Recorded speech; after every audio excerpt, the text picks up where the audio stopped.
오늘은 창세기 저희가 함께 나눈 지 55번째 시간이고요. 34장을 같이 읽고 시작하도록 하겠습니다. 읽기 전에 한 가지 말씀을 드리고 싶은데요. 오늘 34장 본문에서는 하나님이란 단어가 한 번도 등장하지 않습니다. 34장은 매우 어둡고 또 무거운 내용의 장입니다.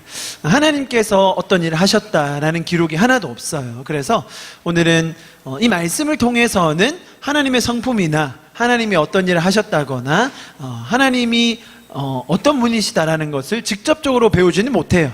신학자들 사이에서도 이 34장이 왜 들어있을까라는 의견이 분분할 정도로 아주 의견이 많은 장이고 어두운 장입니다. 여러분 읽으시면 잘 아는 이야기고요. 또 읽으면서 느끼실 수 있을 겁니다. 자, 그렇다면 성경이 이 장을, 이 스토리를 왜 이 순서에 왜 이런 말투로, 그죠? 왜 이런 어투로 적어놨는지에 대해서 우리가 알아야 됩니다. 그래서 그것들을 좀 생각하시면서 저희가 야곱 이야기들을 쭉 훑어보고 있었는데요. 지금 야곱의 이야기 거의 말미에 왜 이런 이야기가 나왔는지를 좀 같이 생각하면서 읽어보면 좋겠습니다. 아시겠죠?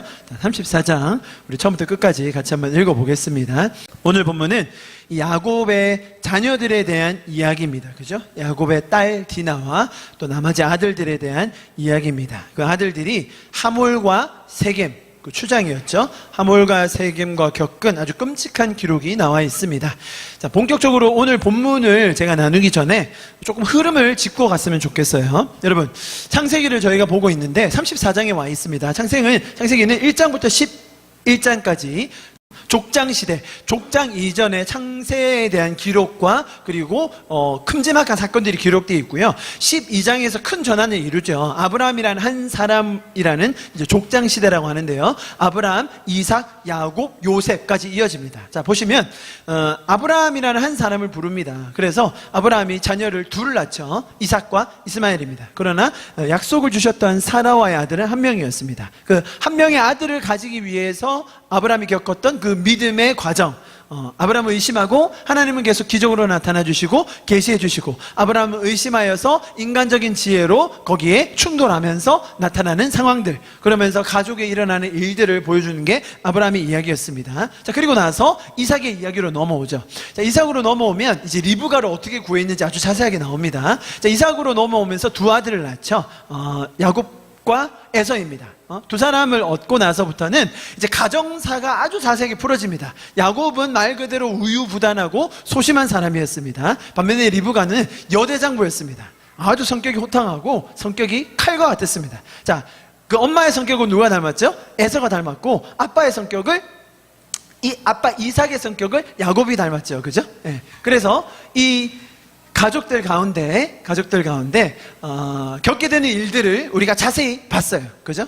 이삭과 리브가, 그리고 야곱과 에서, 그 가정 안에서 일어나는 일들이 어떻게 진행되는지에 대해서 정말로 자세히 봤습니다. 자, 그리고 나서 이 야곱이라는 사람이 이제 그 집을 벗어나고 도망치듯 나오죠. 도망치듯 나오고 나서 이야기의 초점은 야곱으로 옮겨지고, 그 야곱이 삼촌 라반을 만나서 그 가정이 확장됩니다. 그리고 부인이 4명까지 늘어나고 자식이 아주 많이 늘어나죠. 하나님의 약속은 모든 민족들이 너로 말미암아 복을 얻겠고 너희 민족이 모래알과 같이 많아질 거다라고 약속하셨는데, 아브라함과 이삭까지는 전혀 진전이 없어 보였어요. 그냥 둘 이렇게 둘 다음에 넷 다음에 8 이렇게 가야 정상적으로 진행될 텐데 한참 진행되지 않다가 이제 드디어 13명으로 자녀가 늘어납니다. 야곱의 자녀가 아들만 12, 딸 하나 해서 13명으로 늘어나죠. 자, 그렇게 되다 보니 그 가정에서 일어나는 일들이 엄청나게 복잡해집니다.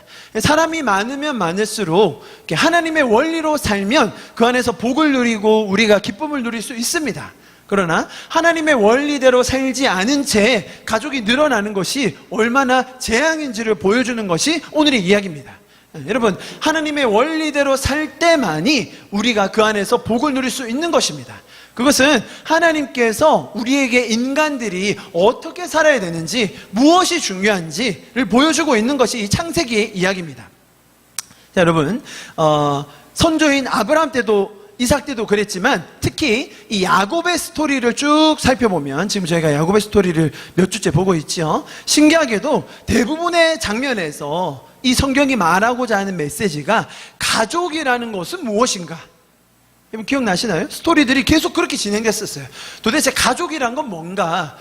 처음에는 그 가정 안에서만 시작했다면 이제는 야곱은 삼촌까지 뻗쳐갔잖아요. 그래서 삼촌을 만나면서 삼촌도 가족입니다. 그리고 삼촌의 아들도 가족입니다. 내 아들들과 그 아들들 가족으로 지낼 수 있습니다. 그럼에도 불구하고 왜 가족이 이렇게 서로 시기하는지, 왜 가족이 서로 이렇게 화합하며 지내지 못하는지에 대해서 성경은 너무나 자세하게 보여주고 있었습니다. 그죠? 그 가족의 이야기가 지금 삼촌에게서 확장되고, 그리고 이제 저희가 지난주에는 야곱이 평생 짐으로 지고 살았던 형 에서, 만나면 나를 어떻게 대할까? 만나면 어떻게 나를 죽여버리진 않을까라는 그런 걱정에 휩싸였었는데, 형이 아주 화통하게 용서해 주죠. 그리고 형이 달려와서 동생 야곱을 끌어안는 장면에서 저희가 큰 감동을 받았습니다만, 그 전에 있었던 야곱의 그 헛수고, 기억나시나요? 그 헛수고 씨름, 야곱이 야복 강가에서 했던 그 헛수고 씨름입니다. 영적인 싸움이 아니었어요. 쓸데없이 씨름한 거였죠. 그리고 쓸데없이 걱정 많이 했습니다. 저희가 그것을 지난주에 자세히 봤습니다. 그리고 만약에 그런 헛수고가 없었다면, 그렇다면 야곱은 뭘 할 수 있었을까? 가족으로서 아버지를 보는데 큰아버지를 만나러 가는 그 자식들에게 무슨 이야기를 해줄 수 있었을까? 그것을 저희가 지난주에 나왔습니다. 여러분, 이 모든 스토리의 중심이 가족은 무엇인가라는 거예요. 그죠? 지금 아브라함부터 시작해서 저희가 야곱까지 왔고, 이제 다다음 주면 이제 요셉으로 들어갑니다. 그런데 이 이야기의 중심은 정말로 기본, 사람의 인생에서의 기본, 우리가 무엇을 중요하게 여겨야 되는가에 대해서 계속해서 강조하고 있다는 것입니다. 자, 이제는 이 동일한 이야기가 야곱에게서 이제 야곱의 자녀들에게로 옮겨지는 것이 오늘의 본문입니다. 34장이에요. 오늘 제가 이렇게 지금 아브라함부터 야곱까지 오는 것을 이런 관점으로 정리한 데는 이유가 있어요. 여러분, 성경이 우리에게 가르치려고 하는 것은 세상이 듣도 보지도 못한 아주 휘황찬란한 하늘을 날아다니면서 온갖 귀신을 물리치는 스토리가 아닙니다. 보통 사람들이 관심 있어 하고 매력을 느끼는 설교는 귀신을 무찌르는 거, 귀신 내쫓는 거, 은사를 받는 거, 어떻게 하면 더 많은 은사를 받는가, 예언을 받는 거, 종말에 일어날 이런 음모와 비밀들, 이런 것들을 좋아합니다. 여러분, 그런 거 알아야 됩니까? 몰라야 됩니까? 여러분, 알아야 됩니다. 알 수 있습니다. 성경에 나와 있어요. 그런 게 중요하지 않다라는 게 아니라, 저도 이제 사역하려고 막 용하다는데 많이 쫓아다니 봤죠. 다 해봤어요, 여러분. 그러나 지금 우리가 창세기를 성경의 시작부터 지금까지 보고 있습니다. 그런데 왜 성경의 시작에서는 유독 이런 것들을 강조하느냐는 거예요. 신약에 가면 예수님들이 귀신 쫓아내세요. 예수님이 오시기 전까지 성경에 귀신이라는 존재가 별로 등장하지 않아요. 그죠? 구약에서는 귀신이라는 존재가 별로 없습니다. 그런데 예수님이 오시고 나서 귀신을 쫓아내는 일이 일어나요. 자, 거기도 이유가 있는데 그건 성경 공부로 넘기고, 아무튼 여러분, 성경의 가장 처음에 우리가 지금 보고 있는 이 장면들에서는 유독 우리의 가정과 우리의 삶의 기본과 우리의 인생에서 가장 중요한 것, 소중한 것이 무엇인지를 강조하고 있는 것을 여러분 우리가 보게 되는 것입니다. 아시겠죠? 자, 이런 것들을 우리가 점검하고 마음에 새긴 채 오늘 본문을 보겠습니다. 지난주에 저희가 32장, 33장을 봤는데요. 야곱은 그 한평생 짐이었던 에서를 만나서 이제 회환을 했습니다. 감격스러운 상봉을 마쳤습니다. 자, 그리고 나서 저희가 아마 기억하실지는 모르겠는데 32장, 33장에서 33장 마지막에 야곱이 세겜 땅에 도착을 해요. 성경에 이렇게 나옵니다. 33장 18절부터 20장인데요. 같이 한번 읽어볼까요? 시작.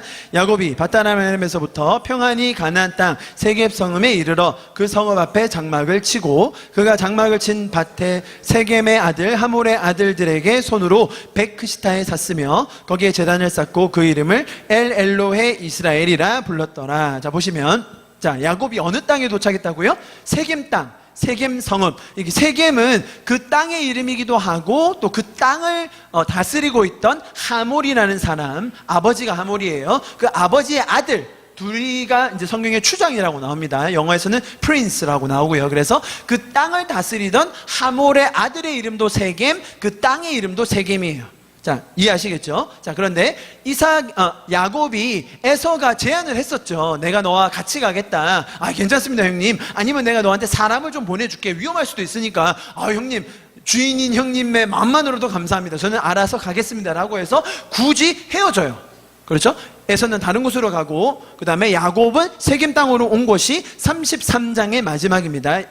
비록 야곱이 그 형 에서와 감격적인 상봉을 했지만 그럼에도 그 한 번의 만남으로는 못 믿었나 봐요. 그래서 같이 가지 않고 헤어졌습니다. 자, 그런데 야곱은 지금 하란이라는 그 삼촌 라반의 집에 있다가 하나님께서 너 이제 가라, 너 이제 이동해라 라고 말씀해서 이동하고 있었어요. 그렇죠? 그때 하나님이 야곱에게 삼촌 집에 있을 때 어디로 가라고 하셨는지 기억나십니까? 하나님이 가라고 한 목적지가 있었어요. 그게 저희가 32장, 33장을 지난주에 봤는데 31장에 나와요. 보시면 이렇게 나옵니다. 31장 3절에 보면 여호와께서 야곱에게 이르시되 내 조상의 땅, 내 족속에게로 돌아가라. 자, 그죠? 정확히 목적지가 나옵니다. 그죠? 그리고 13절에 조금 더 구체적으로 나는 베델의 하나님이라 뒤에 쭉 가서 지금 일어나 어디로, 이곳을 떠나서 어디로 가라고요? 네 출생지로 가라. 자, 보시면 32장, 33장에 그 야곱이 나오는 과정을 저희가 봤다면 31장에서는 이미 하나님께서 어디로 가라라는 걸 말씀해 주셨어요. 그 자리가 어디라고요? 너의 출생지, 그러니까 네가 태어나고 네 조상들이 지금 있는 그 장소로 가라는 거예요. 그죠? 그래서 지금 야곱은 원래 밧단 아람이라는 곳에 있는 하란 지역에서 삼촌 라반과 지내고 있었는데 그 야곱의 출생지는 어디냐면 부엘 아헤로이 혹은 부엘세바 요 근 지역이거든요. 거기로 가야 돼요. 지금 서울, 대전, 대구, 부산만 해도 별로 감이 안 올 텐데 뭐 하란이니 부엘세바냐니까 전혀 감이 안 오시죠. 그래서 제가 지도를 준비했습니다. 자, 이거 한번 보시면 조금 감이 옵니다. 한번 보십시오. 자, 지도인데요. 여기가 밧단 아람이라는 큰 지역 안에 있는 이제 작은 도시가 하란이겠죠. 그죠? 그 하란에 삼촌과 지냈습니다. 그런데 어디까지 와야 되냐면 저 밑에 부엘라헤로이, 부엘세바 요까지 내려와야 되는 게 이제 야곱의 여정인 거예요. 아니, 지금 이거 뭐 고대 지도 펴놔봤자 무슨 상관이냐, 우리랑 무슨 상관이 있냐 라고 또 하실까봐 제가, 그렇다면 지금 여기서 말하는 성경의 이 자리는 현대 지역으로는 어딘가, 이제 요걸 봐야죠. 자, 보십시오. 다시. 자, 지도를 보세요. 자, 요 모양이었죠? 자, 요 모양이 이제 현대 지도로 하면 어딘가. 자, 여기 키프로스 섬이에요. 사이프러스라고 합니다. 지금 현재도 그렇게 부릅니다. 그리고 여기 보시면 여기가 이집트, 알렉산드리아 보이시죠? 이집트, 이스라엘, 그다음에 레바논, 시리아, 여기 알레포라는 도시가 있고요. 요쪽 밑에가 요르단. 자, 이해하셨어요? 이해하셨죠? 그래서 보시면 여기 보면 알레포라는 지명, 여기 과거에도 똑같았고요. 그죠? 그다음에 여기 하맛이라고 보이시죠? 그 밑에 하맛 보이세요? 내리면 지금 현대 지명어로는 하마 이렇게 불러요. 그러니까 그 고대 지명을 지금도 똑같이 부르는 곳이 많아요. 바뀐 곳도 있지만 이스라엘, 예루살렘 마찬가지죠, 그죠? 알렉산드리아 마찬가지예요. 자, 그래서 지금 이 야곱이 이동하는 루트는 어디냐면 저기 시리아 북부부터 시작해서 쭉 내려와서 레바논을 거쳐 이제 이스라엘 이쪽까지 내려오는 게 지금 야곱의 여정이에요. 이해하셨습니까? 이해하셨죠? 자, 그거를 이제 아시면 이제 조금 더 감이 올 거예요. 자, 그래서 어디서부터 어디로 간다고요? 하란에서 지금 쭉 내려와서 요 근처에 와서 지금 머물고 있는 거예요. 자, 여기 확대 지도 참조 보이시죠? 자, 확대 지도를 봅니다.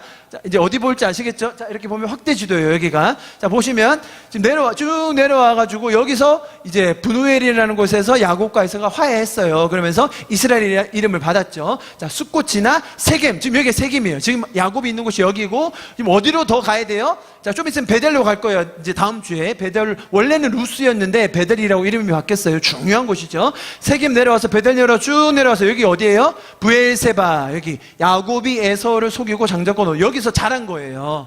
아시겠죠? 그래서 여기까지 오면 여정이 끝나는 건데 야곱은 지금 어디 머물렀다고요? 세겜에 머물렀다. 자, 조금 감이 오시죠, 이제? 요럴 때 지도 한 번씩 보면 좋습니다. 이제 지명이 막 나오고 이동하는데 왜 지금 야곱은 세겜에서 멈췄지라는 것을 이제 알기 위해서 보면 좋습니다. 여러분, 지금 분명히 하나님은 특정 장소를 지명해서 지금 살던 곳을 떠나라고 하셨고 그 과정에서 많은 은혜를 주셨어요. 그죠? 하란을 나올 때 삼촌과의 그 관계, 그 어려운 관계를 어떻게든 잘 해결해서 나왔어요. 그리고 에서와의 상봉 잘 마쳤습니다. 그래서 정말 많은 은혜를 경험했습니다. 자, 그런데 야곱의 일행은 지금 아직 브엘세바에 도착한 게 아닙니다. 심지어 아직 베델에 온 것도 아니에요.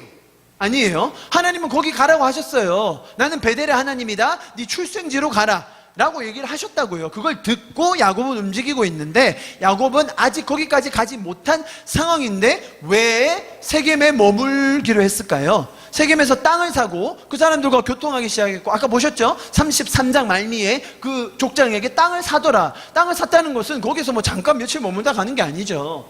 머물다 갈 거면 잠깐 통행료를 내든지 뭐 렌탈을 하든지, 그게 아니라 돈을 주고 땅을 샀습니다. 그 말은 여기에 정착해야겠다라는 의미예요. 자, 왜 야곱은 이 세겜이라는 땅, 하나님이 가라고 한 땅은 아직 멀었는데 왜 세겜에 머무르려고 했을까요? 여러분, 나중에 하물과 이제 야곱이 대화하는 것을 보면 알 수 있지만 세겜이라는 땅은 매우 살기 좋은 땅이었습니다. 보십시오. 여기가 이제 고지인데요. 그래서 아주 뷰가 좋고요. 이게 쪽 바닥 쪽 뷰도 좋고, 그리고 이제 사통해가지고 아주 교통이 좋아요. 살기가 좋고 교통도 좋고 매매하기 좋은 그런 장소입니다. 그리고 야곱이 살기에 땅도 충분하다고 얘기하고 너희가 살기에 부족함이 없다라고 얘기했죠. 그래서 여기에 살아라라고 할 정도로 그쪽 사람들이 호의를 베풀고, 그쪽 사람들이 땅을 살 때 또 이제 그 학자들이 연구해 본 바로는 아브라함이 땅을 살 때보다 조금 싼 가격에 사요. 그 말은 관계가 좀 우호적이었다 라는 걸 우리가 충분히 생각해 볼 수 있고, 그 사람들이 또 적극적으로 결혼하려고 하면서 땅을 내주려고 하는 걸로 봐서는 관계가 좋았고 자리도 좋고 살기도 좋았다라는 걸 충분히 우리가 생각해 볼 수 있습니다. 이해하시겠죠? 자, 여러분, 야곱은 그렇기 때문에 이 땅에서 살기로 선택을 했어요. 하나님이 가라는 곳까지 가지 않았어요. 자기가 보기에 좋은 땅을 선택합니다. 여러분, 성경의 대부분의 인물들이 그렇게 했습니다. 아브라함이 처음에 가나안 땅에 왔습니다. 가나안 땅에 오자마자 기근이 들었어요. 어디로 도망칩니까? 이집트로 도망칩니다.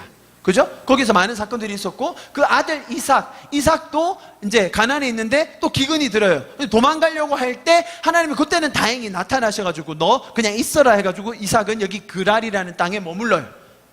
아시겠죠? 그러니까 성경에 나오는 지금 자기의 선조들도 다 거의 똑같은 패턴으로 움직였어요. 하나님이 가라고 했는데 안 가고, 있으라고 했는데 가고, 뭐 이런 식으로 했었어요. 그건 왜냐하면 자기가 볼 때 아니 기근이 들었는데 먹고 살아야지, 우리 처자식 먹여 살려야 되면 좋은 땅으로 가야 되지 않겠어요? 아니 지금 내가 오다 보니까 이 많은 식솔들 거느리고 저기까지 가려면 얼마나 수고스럽고, 사실 가는 도중에 위험도 많은데 여기 보니까 이 사람들이 우리랑 잘해주려고 하고 거래도 잘 되고 사람들도 친절하고, 그리고 더군다나 자리도 좋아, 여유가 있대요. 그러면 당연히 사는 게 좋지 않겠어요? 하나님의 약속 거기 있긴 한데 뭐 굳이 내가 뭐 거기까지 갈 필요는 없고 여기도 괜찮겠습니다라고 한 것이 사실 여러분 야곱의 한계예요. 이것이 야곱이 가진 생각, 야곱의 지혜의 한계라는 거죠. 원래 하나님이 가라는 곳까지 가는 게 최선입니다. 그곳까지 가야죠. 수고스럽더라도 가는 게 좋습니다. 왜? 하나님께서 의미를 가지고 목적을 두고 그렇게 얘기하신 거니까요. 그런데 야곱은 그런 선택을 했습니다. 자, 그런데 잘 보십시오. 여러분, 야곱의 지혜는 여기까지입니다. 야곱의 생각은 여기까지예요. 우리가 이 야곱이라는 사람을 탓하기는 힘듭니다. 뭐 야곱이 머리가 좋아가지고 그래 여기보다 저기 내려가야 더 풍족할 거야, 뭐 이런 그런 계산까지 할 수 있는 그런 지혜가 없었어요. 야곱의 지혜, 야곱의 한계는 나는 세겜이 좋네, 세겜 괜찮네, 주님 여기 괜찮죠? 저 여기 있을게요. 그냥 그랬던 거예요. 자, 그런데 여러분, 제가 지난번에 말씀드렸었는데 혹시 기억하실지 모르겠어요. 지금 34장의 첫 장면에서 야곱의 한 명 있는 딸 디나가 강간을 당해요.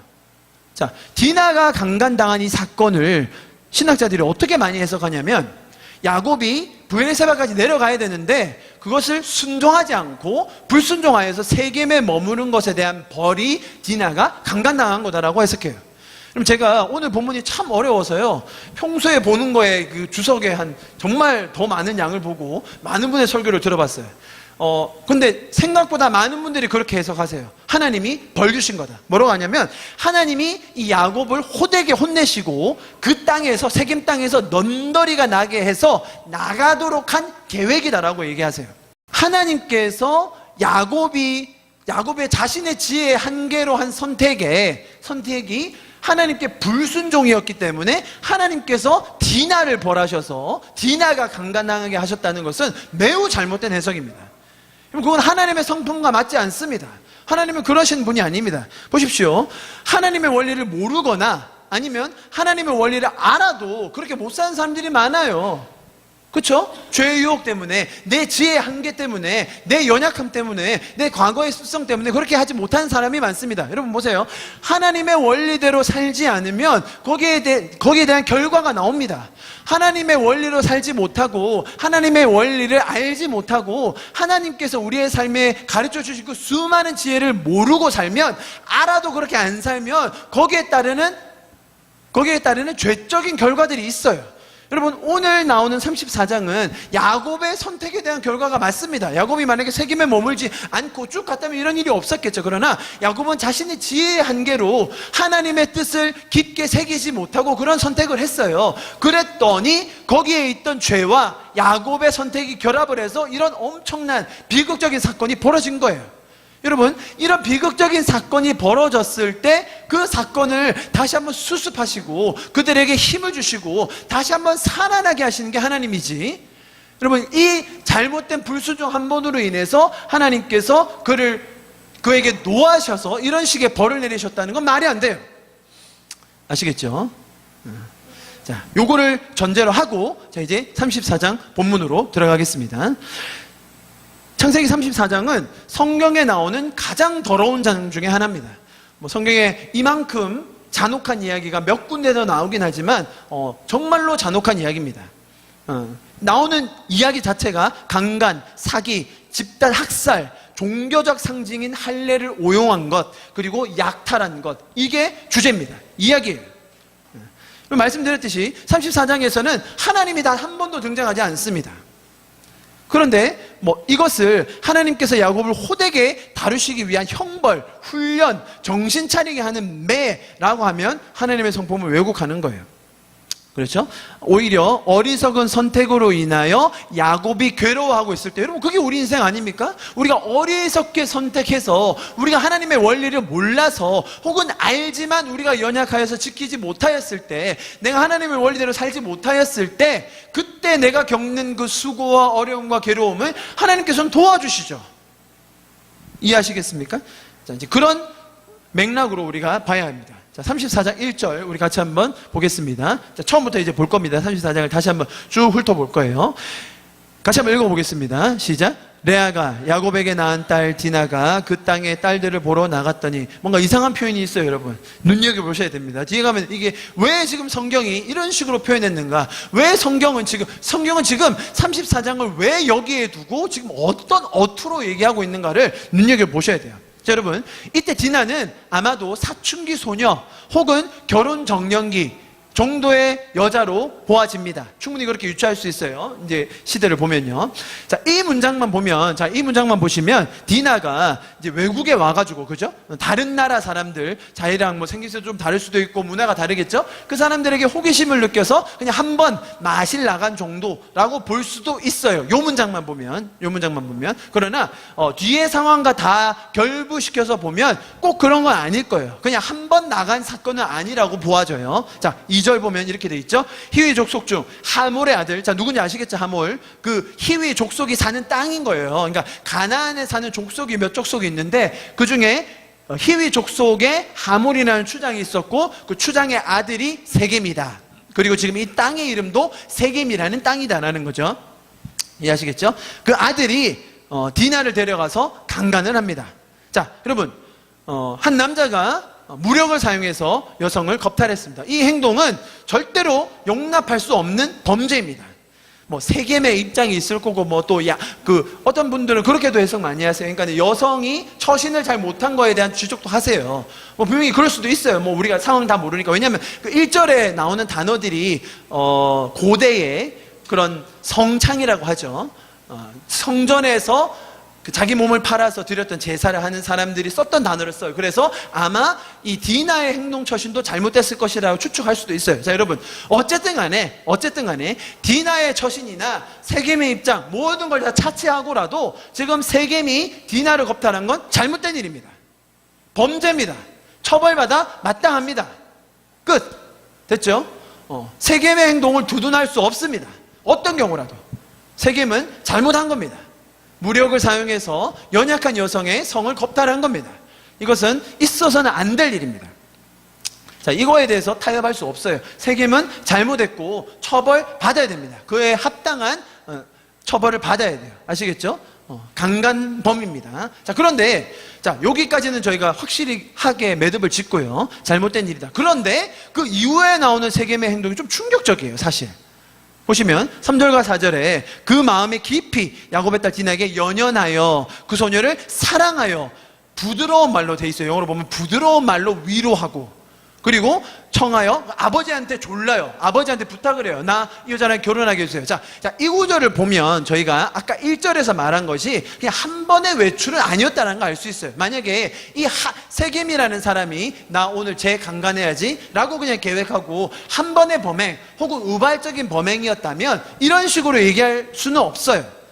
여러분, 성적인 범죄를 저지른 사람이 그거에 대해서 책임지는 경우를 보셨습니까? 책임은 고사하고 그것을 인정하고 사과하고 보상하는 걸 들어본 적 있으세요? 거의 없죠. 자, 그런데 이 세겜의 행동은 참 이례적입니다.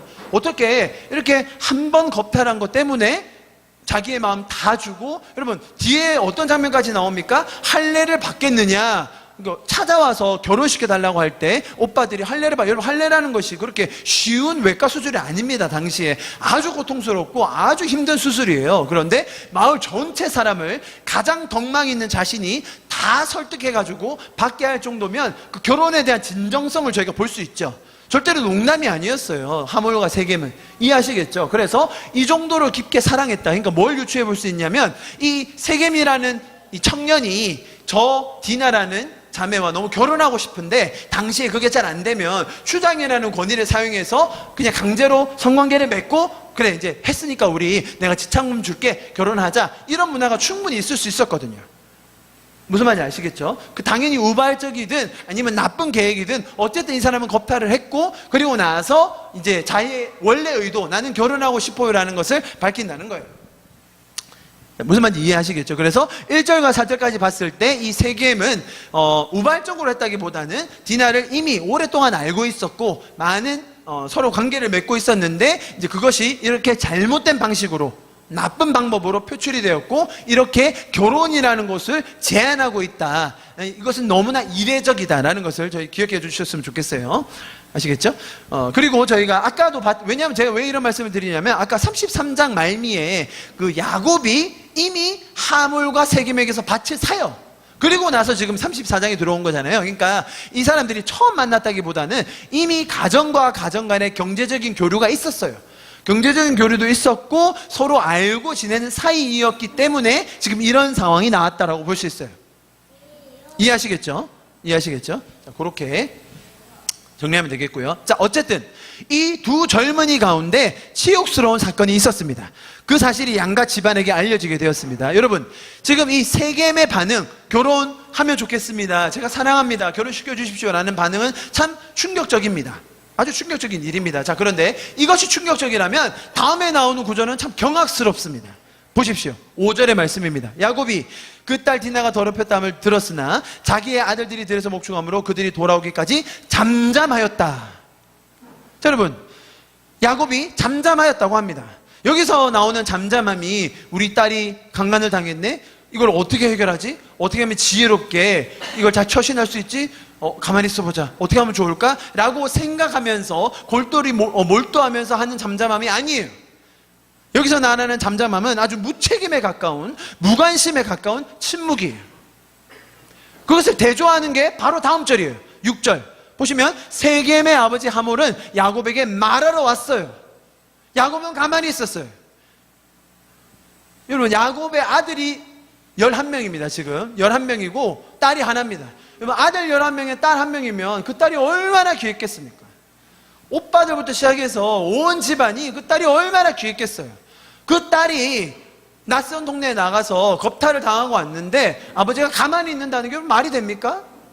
잠잠히 있는다는 게 말이 돼요? 자식들이 밖에서 농사 짓고 있으니까 기다렸다는 게 말이 됩니까? 아니, 아버지가 그걸 들었으면 자식들 다 불러 모아가지고 우리 집 어떻게 해야 되냐? 전쟁을 해야 되냐? 아니, 정말로 그 사람들을 자기가 나서서 해결하려고 하고, 야, 우리 가서 다 죽여버리자라고 할 때 아들들이 말리고 그랬어야죠. 그게 당연한 거 아닙니까? 야곱은 도대체 무슨 정신으로, 야곱은 도대체 왜 가만히 있었다는 겁니까? 지금 성경은 그걸 얘기하고 있는 거예요.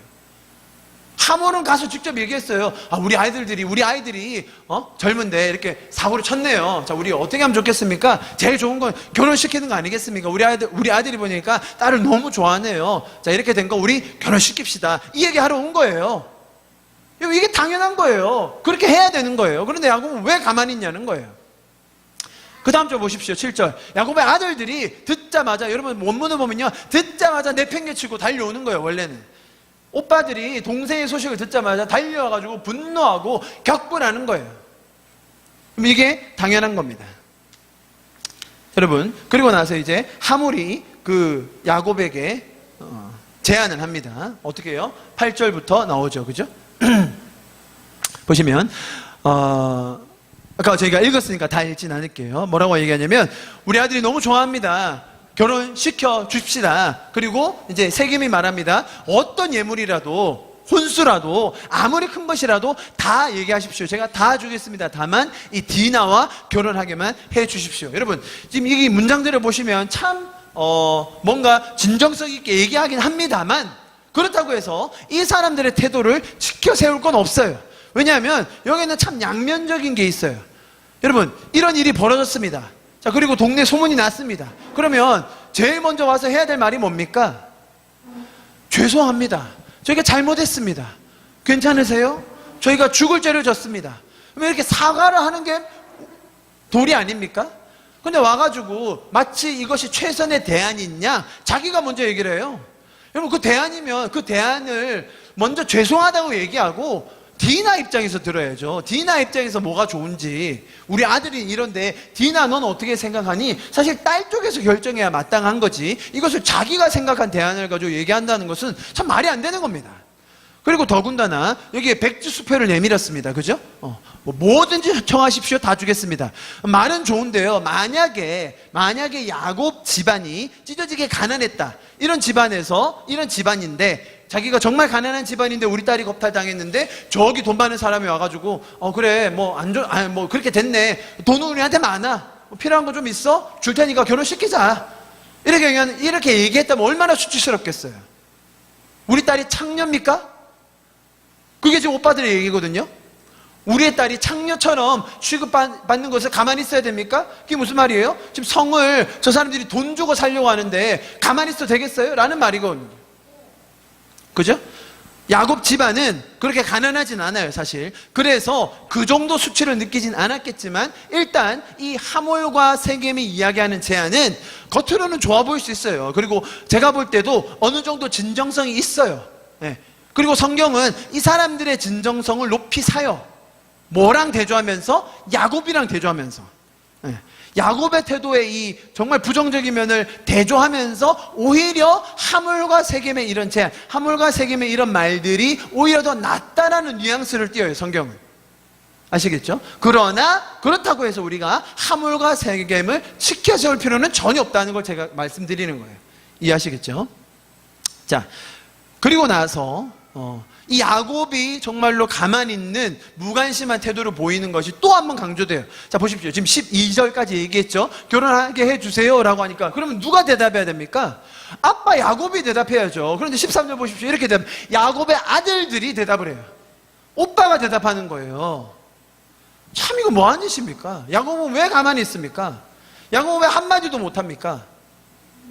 야곱은 사실 이런 제안 받았을 때 좋았을 거예요.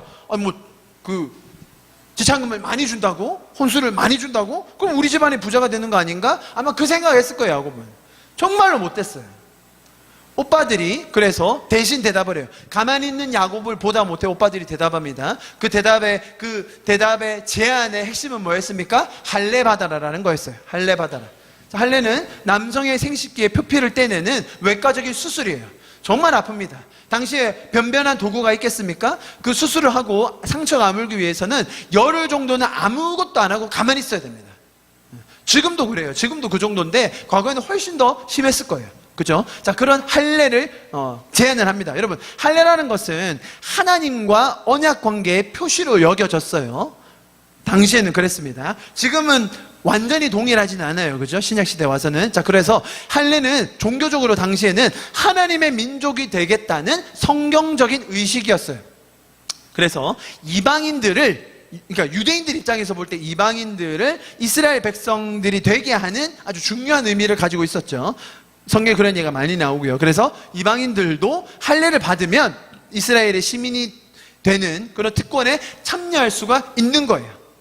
자, 아시겠죠? 그래서 할례는 그만큼 중요한 건데, 이 아들들은 이 할례라는 이 종교적인 의식을 오용해서, 남용해서 범죄를 꾸미고 있다는 거예요. 처음부터 이 사람들을 속일 목적으로 이 종교적인 의식, 종교적인 원리를 들이민다는 거예요. 자, 여러분, 성경이 지금 얘기하는 건 강간, 살인, 종교적인 이런 나쁜 행습, 뭐가 더 나쁘냐, 뭐가 더 잘못됐냐, 뭐 그런 걸 얘기하려는 건 아니에요. 아니지만 여러분, 지금 이렇게 종교를 이용해서 사람을 죽이려고 작정하는 매우 악질적인 죄가 지금 야곱의 자손들에게서 나타나고 있다는 것을 성경은 너무 적나라하게 보여주고 있는 거예요. 여러분, 종교를 앞세워서 종교 권력, 아니면 종교에서 말하는 이런 원리, 기독교에서 말하는 이런 신학을 사용해가지고 사람들에게 사기를 치고 이용해 먹고 심지어 목숨까지 빼앗는 일이 지금도 너무나 많이 일어나요. 이번 주에 뉴스 보셨나요? 신옥주 목사라는 사람 보셨어요? 은혜로 교회 들어보셨습니까? 피지에 400명이 가 있어요. 400명. 왜 가 있느냐? 지금 세계 기근과 막 전쟁 지진 많이 나잖아요. 사람들이 불안해합니다. 그러면 그때 피난처가 생겨요. 피난처, 도피처. 성경에 그런 얘기 들어보셨죠? 거기를 피지로 정하는 거예요. 보통 한국 이단들은 한국으로 정하는데 그 여자는 피지래요. 거기가 피지로 가서 400명을 이주시켰어요. 거기서 지금 여러 명이 죽었어요. 여러분, 심지어 뭐라고 있는지 아세요? 성경에 이런 구절이 나오거든요. 누가복음과 시편에 보면 이런 표현들이 나와요. 보시면 손에 타작마당이라는 걸 해가지고 그러니까 여기는 이제 알곡과 가라지 뭐 그런 표현 나오고, 그 다음에 시편 3편에 보면 원수의 뺨을 치신다 이런 표현이 나오잖아요. 자, 이 표현, 상징적인 표현을 문자 그대로 받아가지고 이 여자가 사람들을 때려요. 사람들 본 앞에서 뺨을 때려요. 거기서 멈추는 게 아니라 가족끼리 때리게 해요. 왜? 이렇게 때려야 마귀가 나간다. 때려서 발광하면 그 안에 마귀가 있는 거다. 그딴 소리 하면서 때려서 죽였어요. 사람을. 죽었어요. 사람이. 그리고 지금 한국에 탈출한 사람 중에서도 죽은 사람이 있고, 지금 사건이 정말 커지고 있어요. 그 400명이 자식들과 부모들을 따로 이렇게 분리해가지고 다른 섬에 격리해놨어요. 그래서 일을 시키고 있는데 여권도 다 뺐고, 그 사람들이 도망을 나오고 싶어도 자기 자식들이 다른 섬에 있는데 가지를 못하니까 탈출을 못하는 거예요. 여러분, 역사상 이런 이단들이 참 많았어요. 오대양 사건 기억나시죠? 그리고 미국에서도 집단 자살하는 게 많았어요. 몇 번 있었어요. 그러니까 이런 신학을, 성경을 이상하게 꼬우고 짝짓고 맞춰가지고 풀기 시작하면 교주되는 게 쉬워요. 이 신옥주 목사 은혜로 교회는 많은 교단에서 이미 이단으로 정했어요. 그럼 지금 우리나라 이단 역사상 가장 큰 이단이 신천지예요. 신천지 20만 명이 있어요. 알려진 재산만 5천억이래요. 부동산 다 합쳐서. 그러면 그 사람들 20만 명이 다 바보가 아닙니다. 여러분, 의사, 변호사, 교수 많아요. 청년들만 5만 명이 있습니다. 그런 일이 왜 벌어지겠습니까? 이만이라는 교주가 자기만의 신학을 만들어냈겠어요? 아니에요. 우리나라 이단 계보에서 내려오는 그 한번 하나님 만났다고 주장하면서 막 펼쳐놓은 그런 신학들을 자기가 유리한 대로 다 끄집어 모아가지고 만든 게 신천지 신학이에요. 그래서 그걸 가지고 6개월 교육을 받으면 결국에는 이만희가 하느님이 돼요. 바보들이 아니에요. 하나님을 알고 싶고 하나님을 잘 믿고 싶은 사람들이 가는 곳이 신천지예요. 신천지는 돈 없는 사람 받지도 않습니다. 신천지는 장애인들은 못 들어갑니다. 일 못 시키니까 안 받아줘요. 아주 악질이에요. 아주 악질. 그래서 모은 20만 명의 사람들의 재산이 5천억이에요. 5천억. 이만희가 지금 90세가 다 돼가는데 곧 죽을 겁니다. 지금 벌써 이만희 그 신천지 밑에 10개의 아류가 생겼어요. 10개 정도. 이만희 죽으면 그 10개가 싹싹 다 가져갈 겁니다. 그 안에 종교 권력을 이용해서 자기만이 아는 비밀을 이용해서 사람들을 등쳐먹고 사기치고 죽이고 있는 거예요. 자, 여러분, 아주 심각하죠? 심각하고 정말 기가 막힙니다. 이야기를 들어보면. 자, 문제는 제가 지금 말씀드리는 한국의 이단, 지금 대표적으로 한국의 몇 가지만 말씀드렸는데, 이런 회개망측한 일이 오늘 본문에서 하나님이 정하신, 하나님이 약속을 주신, 하나님이 지금 계속 인도하고 축복해 가고 계시는 그 야곱의 가문에서 일어났다는 거예요. 아닙니까? 그 할례라는 종교 의식을 사용해서 저 놈들 다 죽여버려야지라고 하는 대량 학살, 말도 안 되는 그 학살을 지금 야곱의 아들들이 하고 있다는 것을 성경은 기록해 놓고 있는 겁니다. 여러분, 제가 지금 이 앞에서 이야기하지만 종교 권력 정말 조심해야 됩니다. 신학을 이상하게 이용해서 사람들 부려먹는 것 정말로 우리가 경계해야 됩니다. 여러분, 내세를 강조하고, 우리가 사후세계 내세를 강조하고 종말을 강조해서 비인간적인, 비인격적인, 비도덕적인 일을 종용하는 것 절대로 따라가시면 안 됩니다. 아시겠죠? 제가 만약 그딴 소리 조금이라도 하면 당장 저를 끌어내리십시오, 여러분. 아시겠죠? 여러분, 제가요 정말 그 사람들 보면서요 참 돈 모으기 쉽네. 아씨, 나도 5천억 좀 있었으면 주님 위해서 좋은 일 하고 싶은데. 여러분, 그런 유혹에서 시작되는 거예요. 여러분, 정말 좀 강조하면요, 정말 조금 더 얘기 많이 하면요, 헌금 거칩니다. 저도 할 수 있어요, 여러분. 저 그렇게 할 수 있어요. 은혜로교회 신옥주보서 설교하는 거 보면요, 말빨이 장난 아니에요. 말이 막, 그 말 입 모양부터 시작해서 이 표정, 이 옷 모양 정말 멋있고요. 말 진짜 잘해요. 그 말 가지고 막 쌍욕을 하면서 반말 찍찍하면서 사람들을 막 구슬리는데 카리스마가 장난 아니에요. 사람들이 그런 카리스마의 카타르시스를 느껴요. 뭔가 저 사람은 있다, 저 사람 말 믿으면 된다 라는 그런 카타르시스가 있다니까요. 앞에서 그런 소리를 하면요, 곧 망할 거야. 성경 봐봐. 지금 지진 나는 거 봐봐. 전쟁 나는 거 봐봐. 어떻게 할래?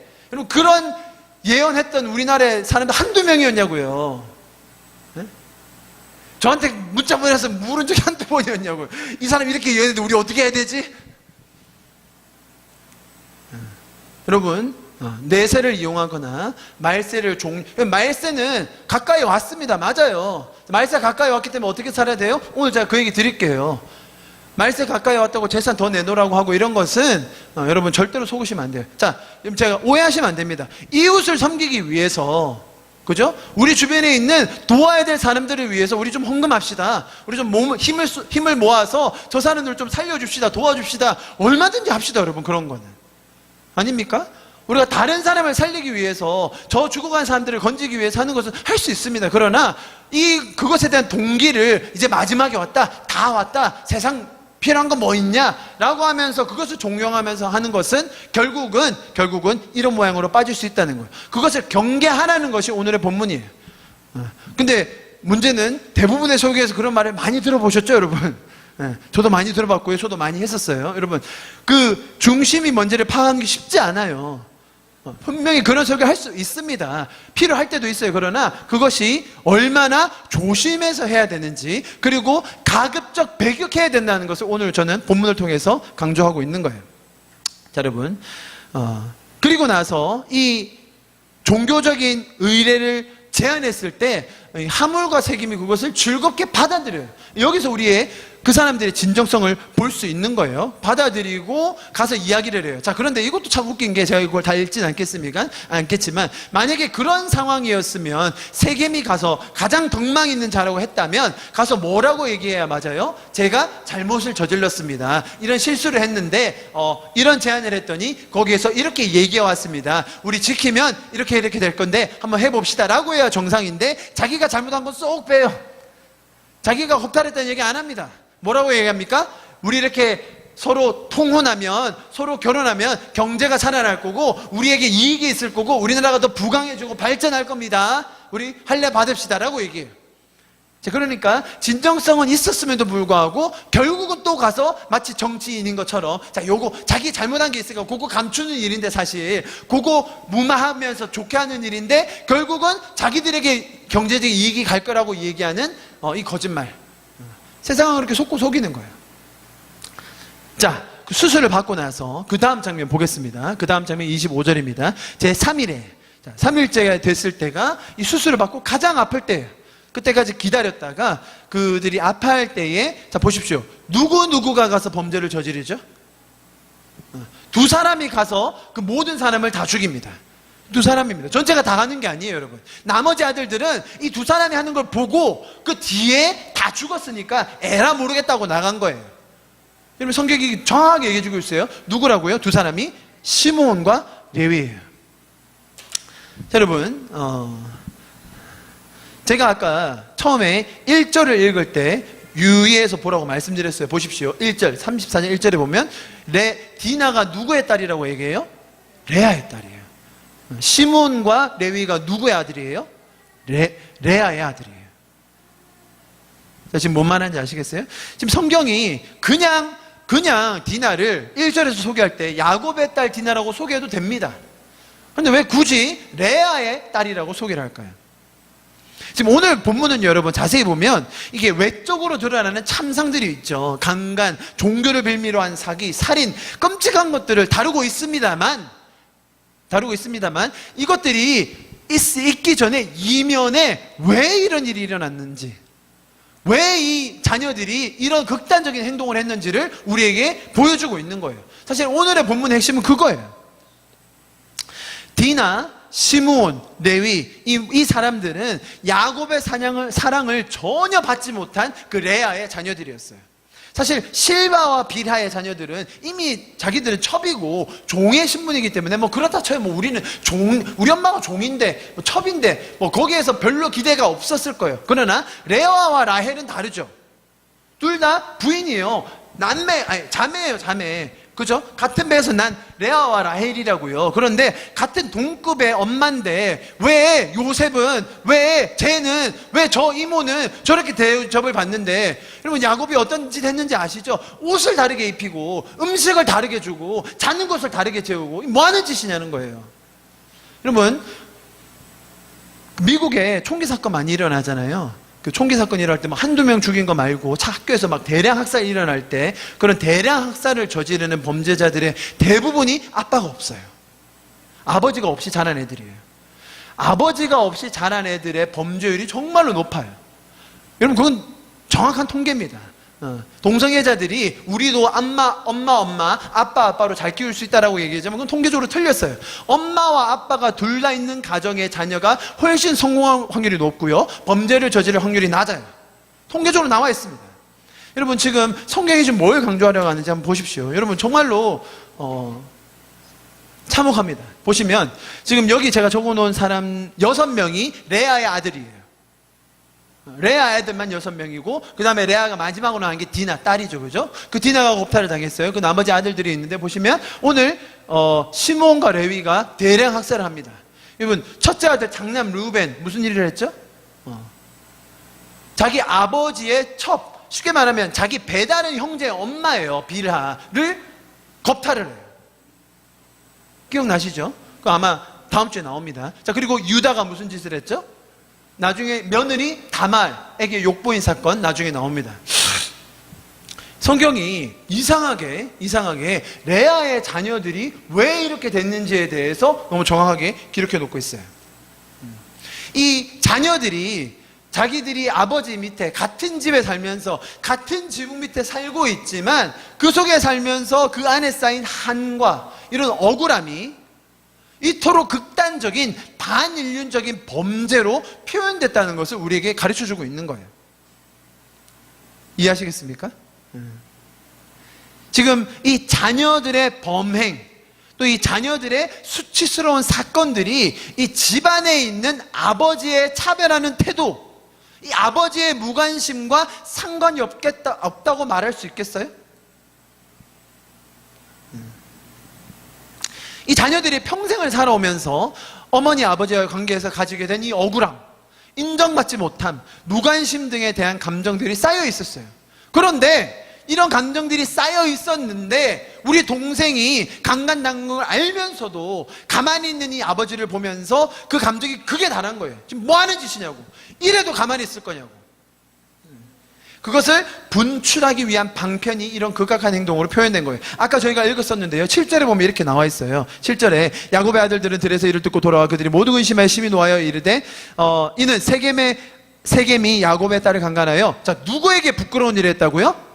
이스라엘에게. 자, 여기서 보면 이스라엘이라는 단어가 한 개인의 이름이 아닌 이 야곱의 온 가족, 그러니까 이스라엘 민족을 전체를 상징하는 단어로 여기서 처음 쓰여요, 성경에서. 우리는 이스라엘 백성이라고 하잖아요. 이스라엘 백성이라고 하면 우리는 처음 아브라함부터 시작해서 쭉 다 생각하시죠, 그죠? 구약의 끝까지. 그러나 이스라엘이라는 단어가 이 전체를 표현하는 그것으로 쓰인 첫 장소가 여기에요. 무슨 말이냐면 우리는 이스라엘도 아니에요? 우리는 당신 가족 아닙니까? 이번 이런 수치스러운 일은 이스라엘에게 모욕이 되는 게 아닙니까? 라고 하면서 아버지의 그 무관심, 아버지의 그 무책임함을 우리 전체 일이라고 얘기하는 아들의 노력이 여기서 보여지는 거예요. 레아의 자녀였던 오빠들 시몬과 레위죠. 소외받고 무관심 속에 지냈던 자신들의 괴로움을 디나의 사건을 통해서 이것이 자신들의 문제가 아니라 가족과 민족 전체의 문제라고 격상시키려고 노력하고 있는 거예요. 아버지는 지금까지 너무나 무관심했고 이런 극한의 어려움 속에서도 냉담한 태도를 가지고 있었던 것이 사실은 이 모든 일의 화근이었다는 거예요. 아시겠죠? 그러니까 아버지가 노발대만 하면서 야, 우리 가자, 존하고 전쟁을 벌이자, 이대로 있을 수는 없다 라고 나섰다면 여러분 시몬과 레위가 어떻게 반응했겠어요? 아버지의 그런 격분함을 보면서 속이 시원했겠죠. 아버지가 우리 일에 관심 가져주네? 아버지가 레아의 자녀들에게도 관심 가져주네? 맞아요, 아버지, 맞습니다, 우리 갑시다. 그러면 다른 자녀들이 아버지 좀 더 지혜롭게 생각해 봅시다. 그게 당연한 것 아닙니까? 왜 야곱은 가만히 있었다는 겁니까? 여러분, 더 욕 나오는 게 30절에 나옵니다. 야곱이 뭐라고 하는지 보세요. 야곱이 30절과 31절에 이렇게 대화합니다. 야곱이 시몬과 레위에게 이르되, 그러니까 시몬과 레위에게, 산인을 저지른 둘에게, 레아의 아들에게 얘기하는 거예요. 이르되 너희가 내게 화를 끼쳐 나로 하여금 이 땅의 주민 곧 가나안 족속과 브리 족속에 악취를 내게 하였다다. 나는 수가 적은지 그들이 모여 나를 치고 나를 죽이리니 그러면 나와 내 집이 멸망하리라. 망해버리라, 이 썩을 놈. 지 얘기밖에 안 해요, 지 얘기밖에. 이해하시겠어요? 야곱의 관심사가 도대체 뭐예요? 딸은 자식도 아닙니까? 네? 지금 야곱의 말에 도대체 뭐 하는 겁니까, 이게? 우리는 야곱의 이 언행을 보고, 야곱의 이 태도를 보고 우리가 화를 내야 되는 거예요. 이렇게 가만히 있어도 되냐고. 자식들이 그렇게 되고 있는데 뭐 하는 짓이냐고 화를 내야 돼요. 그랬더니 그 오빠들이 격분하게 얘기합니다. 아까 제가 얘기했듯이 여러분, 여기서도 웃겨요. 디나를 뭐라고 소개합니까? 우리 누이예요. 당신 딸이 아니라 우리 누이라는 거예요. 아니, 당신 딸이 창녀 취급받는 게 맞냐고 그렇게 말해야 되는데 차마 그말 못하고 우리 누이가 창녀 취급받는 게 맞냐고 이렇게 얘기합니다. 야곱이 처음으로 이 사건에 대해서 우려를 나타내는데 야곱은 아들들이 학살을 저지른 것에 대한 책망을 하지 않고 이 민족적 종교적 상징인 할례를 이토록 끔찍한 사기와 살인의 수단으로 사용한 것에 대해서 이야기하지 않고, 또 딸 디나가 강간당한 것에 대해서 염려하거나 걱정하는 것을 이야기하지 않았습니다. 오히려 자기가 망하게 되었다고, 자기는 이제 죽게 되었다고, 자기는 수가 적다고, 주변의 민족들이, 거기 가나안 족속들 다 모여 살거든요. 주변의 족속들이 이 소식을 듣고 자기를 죽이겠다고, 우리는 군대도 없고 수도 적은데 어떻게 하냐고 지금 그 걱정하고 있습니다. 그럼 제가 말씀드렸듯이 오늘 이 장은 성경에 나오는 가장 어두운 장 중에 하나입니다. 도무지 설명하기가 쉽지 않은 장입니다. 여러분, 우리 사회를 병들게 하는 그 많은 요인들이 있지만 그 대표적인 몇 가지를 오늘 본문이 보여주고 있다고 생각합니다.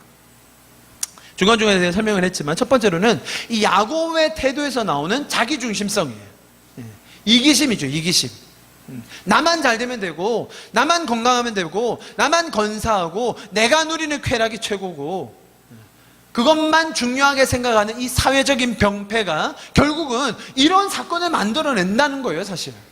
성경은 그것을 지적해주고 있는 거예요. 나만 생각하는 이기심, 자기 중심성이 자녀들에게 뻗쳐가고 가족들에게 영향을 끼치고, 그런 것이 이렇게 심각한 참혹한 결과로 드러난다는 것을 오늘 보여줍니다. 여러분, 자기의 만족, 자기의 쾌락을 위해서 뭔가를 추구하는 것은 결국은 다른 사람의 손해, 다른 사람의 희생을 요구하는 겁니다. 그것이 합법적이든 불법적이든 그렇게 될 수밖에 없습니다. 항상 그래요.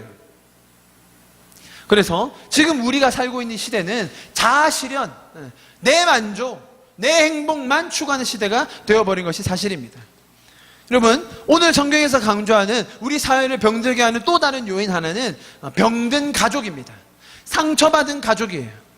지금 우리 사회가 워낙 경쟁주의, 외모지상주의, 성공주의로 가고 있다 보니까 가정에서 해야 될 역할을 제대로 하고 있지 못해요. 가정에서 하나님의 원리를 가르치고 부모가 부모됨을 보여주고 하나님께 받은 은혜가 실체가 되는 곳이 가정이어야 합니다. 그러나 부모의 욕심, 사회적인 이 경쟁, 부모가 자녀랑 더 이상 시간 보내지 못하게 하는 게 지금 사회 아닙니까? 자녀들과 부모들을 더 떨어뜨려 놓으려고 하는 것이 지금 사회입니다. 그러면서 가정의 원래 역할, 가정이 원래 지켜야 될 자리를 못 지키게 하는 것이 지금 사회입니다. 그러다 보니 부모가 병들어 있고 부모의 모난 성품과 부모의 잘못된 가치관이, 사회의 잘못된 가치관이 자녀들에게 심어 들어가는 건 정말로 큰 문제입니다. 무너진 가정, 병든 가정이 오늘 우리 본문이 이야기하는 우리 사회가 병들어가고 있는 큰 원인 중에 하나입니다. 또 다른 것은 종교적인 타락이었습니다. 여러분, 종교적인 권력, 종교적인 제도, 종교적인 모든 것이 사람들을 속박하고 사람들을 얽어매고 사람들을 자유하지 못하는 데 쓰인다면 그것은 잘못된 것입니다. 여러분, 제가 처음에 말씀드렸듯이 성경은 우리에게 거창한 것을 요구하지 않습니다. 우리에게 엄청난 것을 명령하지 않았습니다. 오히려 우리에게 가장 중요한 가치를 설명해 주고 있습니다. 여러분, 인생에서 가장 중요한 것이 무엇입니까? 관계입니다. 관계. 하나님과의 관계, 사람들과의 관계, 그것이 성경이 우리에게 가르치는 지금 적어도 창세기에서 계속 반복해서 이야기하고 있는 핵심입니다. 하나님을 사랑하고 하나님을 더 알아가고, 그리고 그 받은 사랑과 은혜로 사람들을 섬기고 사람들을 사랑하고 우리가 그렇게 사는 것이 성경이 말하는 가장 기본 핵심 중에 핵심입니다. 지금까지 창세기에서 족장시대, 즉 아브라함 이후의 스토리들은 가정을 중심으로 한 그 안에서 일어나는 너무나 인간적인 이야기들의 기록이었습니다. 이제서야 그 가정의 범위가 조금 확장되었는데 하나님의 원리대로 살지 않는 가정에서 일어나는 이런 참혹한 사건을 우리는 오늘 보게 되었습니다. 여러분, 그래서 가정이 하나님의 원리를 더 많이 배워야 될 줄 믿습니다. 어머니와 아버지, 자녀들이 하나님의 원리와 방법과 그분의 심정을 더 알아갈 때에, 그럴 때에 우리가 서로를 이해하고 사랑하고 품을 수 있는 것입니다. 그래서 그 실체가 된 은혜가 우리 가정에 풍성해지고 그것이 흘러가서 이웃에게까지 넘치는 것, 그것이 하나님께서 우리에게 주신 원리입니다. 여러분, 저희 선조 목사님들이, 저희 윗세대 목사님들이 자기 인생을 헌신해서 가족을 다 내팽개치고 사역을 쌓은 경우가 정말로 많습니다. 자기 자식 10년 동안 못 봤다는 사람도 있어요. 자기 와이프하고 몇 년 동안 같이 자지도 못했다는 사람도 있었어요. 그 얘기 많이 들어보셨죠? 그 얘기 들으시면서 대단하시다, 정말 희생적이시다, 너무 엄청나시다, 어떻게 저렇게 하셨을까 감동하셨죠? 결말이 어떻습니까? 자기 자식 하나 잘못되니까 자기가 쌓아놓은 모든 사역이 다 무너지는 거 아닙니까? 사역 크게 해서 뭐합니까? 사람 많이 모아서 뭐합니까? 자기 가족 못 챙기는데. 성경은 그걸 이미 얘기하고 있었습니다. 그러나 우리가 가진 이 유교적인 사상과 희생의 가치 때문에 가정을 희생시켜서 자식들은 알아서 크겠지라고 하면서 내팽개쳐 놓고 자기 사역 부풀려 놓으니까 그 정점에 가서 그 사역자가 무너지면 그 밑에 건 뭐가 되는 거예요? 안 쌓으니만 못하는 거 아니에요? 지금 그게 우리가 보고 있는 한국의 현실 아닙니까? 여러분, 이것이 사역자든 모든 교회든 마찬가지로 동일하게 적용되는 것입니다. 우리가 뭔가 덜 중요한 가치를 위해서 더 중요한 가치를 희생하는 것은 안 됩니다. 아시겠죠? 네.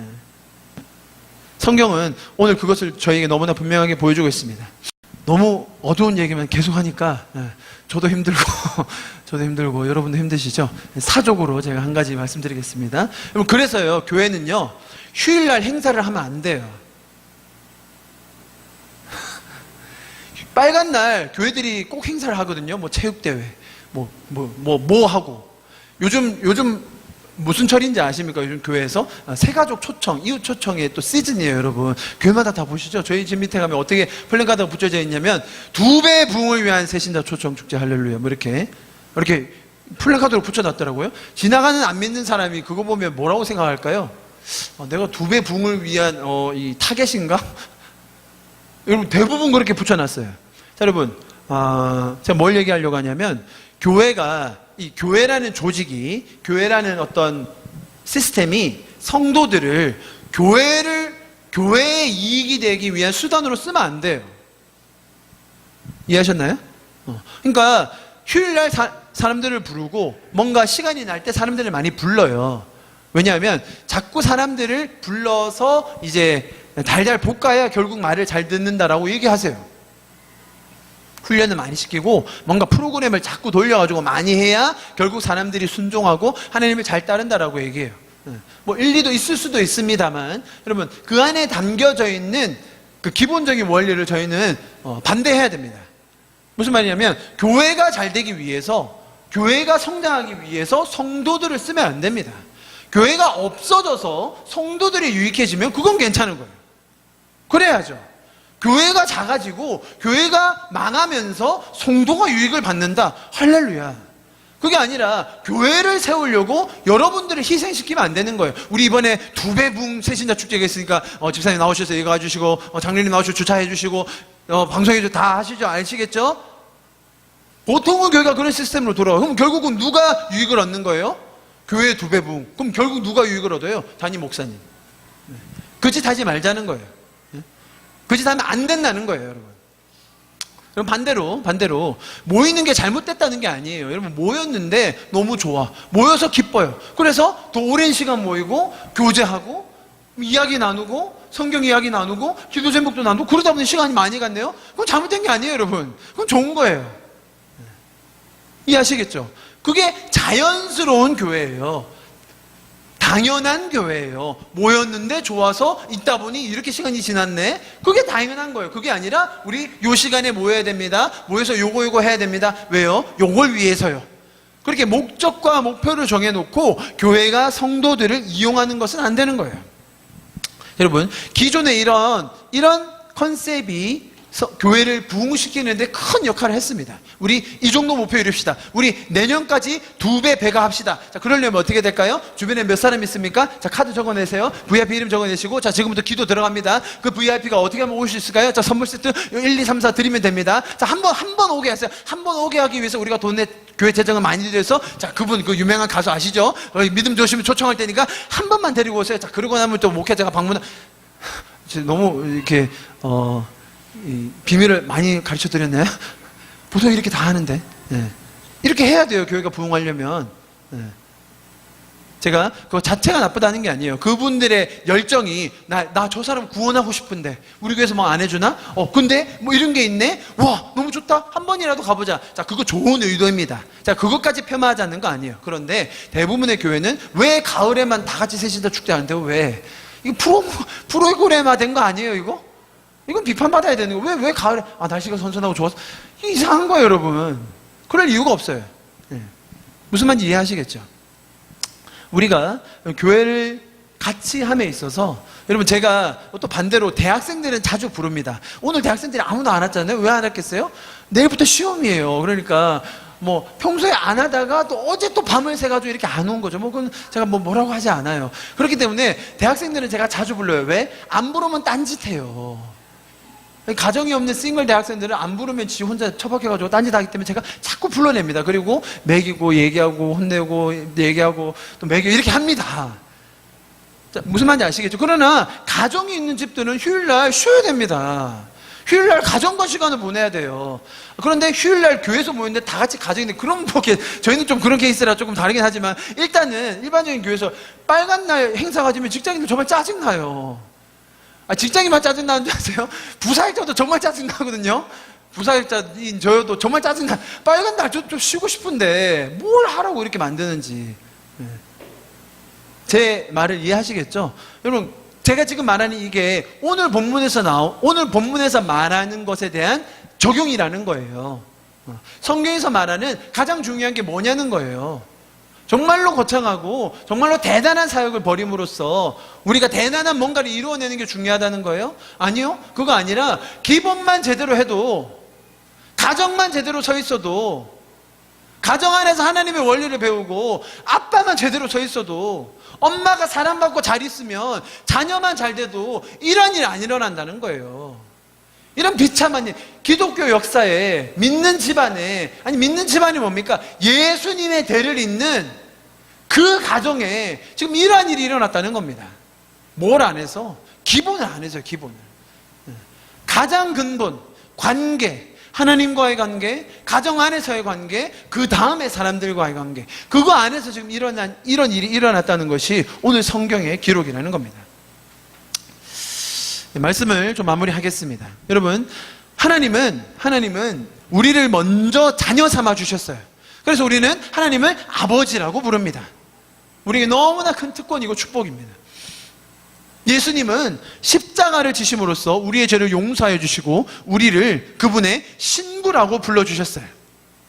그래서 우리는 신랑 되신 예수님과 친밀한 관계 속에서 하나님의 원리를 배우고 그분의 마음을 누릴 수 있는 거예요.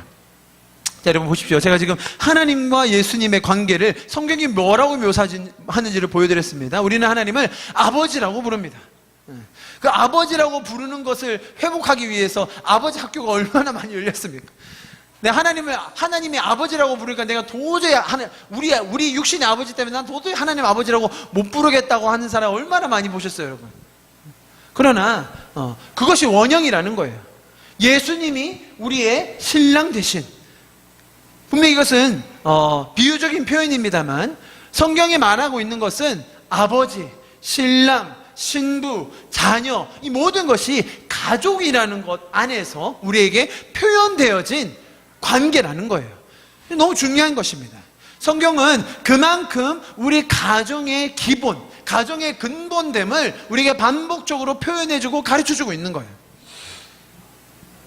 여러분, 이런 가족의 개념, 이 사랑하는 은혜의 근간이 되는 가족의 개념이 확장해 가는 것이 그리스도의 사랑이에요. 처음부터 하나님은 우리를 가족으로 부르셨고 사랑하는 가족의 관계를 맺고 확장해가는 아름다움을 우리에게 주신 것이에요. 오늘 우리가 본문에서 보듯이 인간적인 선택, 인간의 지혜로 인하여 이런 부정적인 사건들, 참혹한 사건이 많이 일어나는 이때에, 그리고 과거에, 앞으로 사건에서 하나님은 우리를 가족으로 부르셨음을, 우리가 가정으로 그 사랑하는 관계로 그 은혜의 근간 안에 지낼 수 있음을, 그리고 그것이 회복될 것임을 우리에게 보여주고 있는 것입니다. 성경에서 우리에게 계속해서 반복하고 강조하고 있는 가장 기본, 가장 근본, 이 관계를 우리가 회복하기를 소망합니다. 가정에서 어머니와 아버지가 하나님의 원리와 하나님의 은혜를 더 배우시고 더 누릴 수 있기를 간절히 축복합니다. 우리의 자녀들, 다음 세대들이 하나님의 원리를 더 알아감으로 말미암아 세상을 이기고 세상을 섬기고 그 세상 안에서 그리스도의 은혜를 마음껏 나눌 수 있는 우리의 다음 세대 되기를 간절히 축복합니다. 우리 시간 기도하고 예배를 마쳤으면 좋겠습니다. 기도하실 때 주님, 참으로 우울하고 어두운 장이었지만 이 창세기 34장을 통하여 다시 한번 우리가 배우는 것은 하나님께서 우리에게 가장 근본으로 주신, 가장 기본으로 주신 이 진리가 우리 안에 다시 한번 더 살아나기를 소망합니다. 주님, 내 인생에 가장 중요한 이 관계, 하나님의 관계로부터 배우는 하나님과의 관계로부터 배우는 이 은혜와 사랑을 놓치지 않게 하여 주시옵소서. 하나님의 관계가 정말로 내 인생 가운데 정말로 날마다 더 풍성하게 되게 하여 주시옵소서. 그래서 주님께서 주신 그 은혜로 내가 내 자신을 사랑하듯이 내 이웃을 더 사랑하게 하여 주시옵소서. 주님, 내 안에 은혜가 넘침으로 말미암아 정말 그 은혜로 주님 이웃을 더 사랑하고 섬기게 하여 주시옵소서. 주님, 우리의 가정이 날마다 그 은혜로 풍성하게 하여 주시옵소서. 주님의 사랑이 우리의 가정 가운데 날마다 더 넘쳐나게 하여 주시옵소서. 우리 이렇게 우리 자신과 우리 가정과 우리 교회를 주님 앞에 올려드리며 시간 마지막으로 기도하고 예배를 마치면 좋겠습니다. 기도하시겠습니다.